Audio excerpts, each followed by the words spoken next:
Daniel, last thoughts from yourself, my friend. Many years ago, Pete. Yes, see, you're making me sound old. There is a saying. I think it's a Chinese saying, which the best time to plant a tree was 20 years ago. The second best time is right now. So Noah said, "Is it wise to run a business and study at the same time, or wait till I'm done with my degree?" Like, you answer that yourself. You don't need answers for that. You answer that yourself. You got to put in the work, and you can get the results out. And this thing called life, we don't get two of them. This is not a dry run. This is your life. This is your best life that you're running now. And you get to choose whether or not it's a fun experience. And work and business and life and love and kids and marriage, it's all fun. Even the cuck stuff is fun if you let it be fun. It doesn't have to be very serious. The implications are not that it's lighthearted, but it's not a depressing state that we're in. You are free to live the life that I believe God wants you to live, or whatever your frame of belief is. So go and do it. Just be the person that you can be. And if owning a business is that's fantastic. Then own a good business. And if studying is that, don't be an average student. Be a stuffing outstanding student. And if you're going to be a manager, be a great manager. And if you're going to be in sales, be a great salesman. Because life's too short. You're never going to get those days back again. And just then everything else falls into place. So honestly, my last thought was my first one is life rocks if you let it.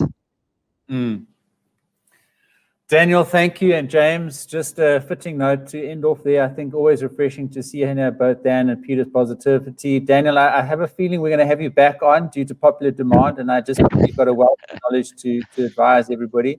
And I think on your point of, if you are going to study, be a successful student. So join up to the Student Success Coach podcast, YouTube channel, Facebook group. I put the mailing list in the chat there, so please take advantage of all of those things. That's my commitment to your success, having been through that journey, willing and able to give back. And Daniel, having been through a similar journey and also starting up, successful businesses along the way.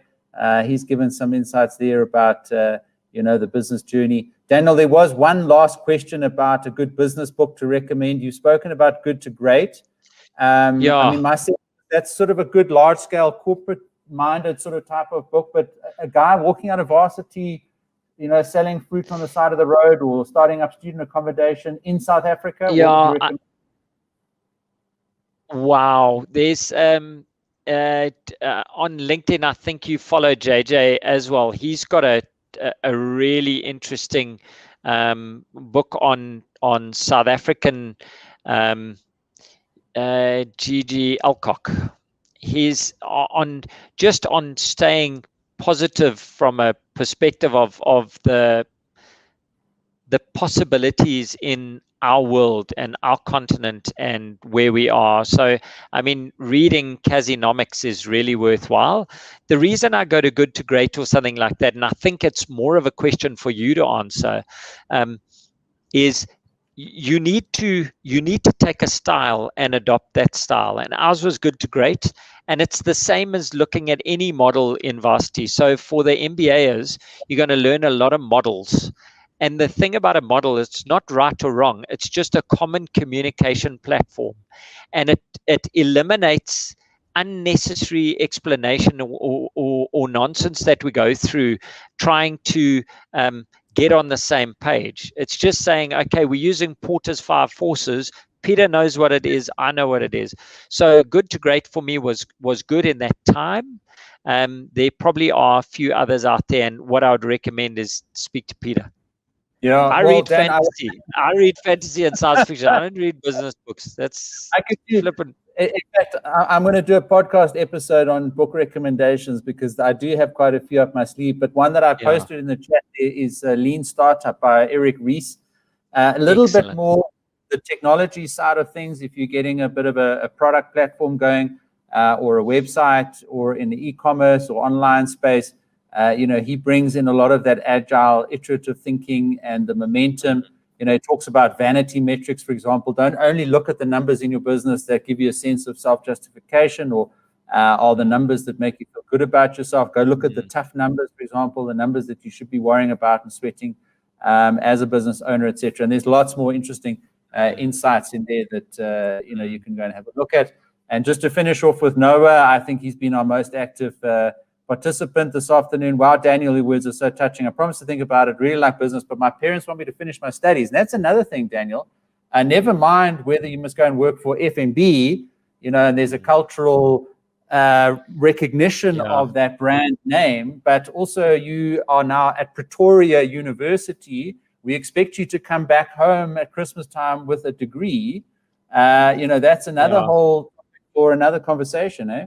It is, and I know that we've gone over, and this one is so close to my heart. And a lot of folk, we live in a country which is so diverse, and we've got people who are like Dickalady, who works in our house. Her kids are the first kids of their family to go to varsity, and when Tumasang was being interviewed to go to Heronbridge, the principal said to him, "Tumi, why do you want to come to our school?" And he said, "My grandfather writes his name with a cross, and my father can write his name, but he can't read the newspaper.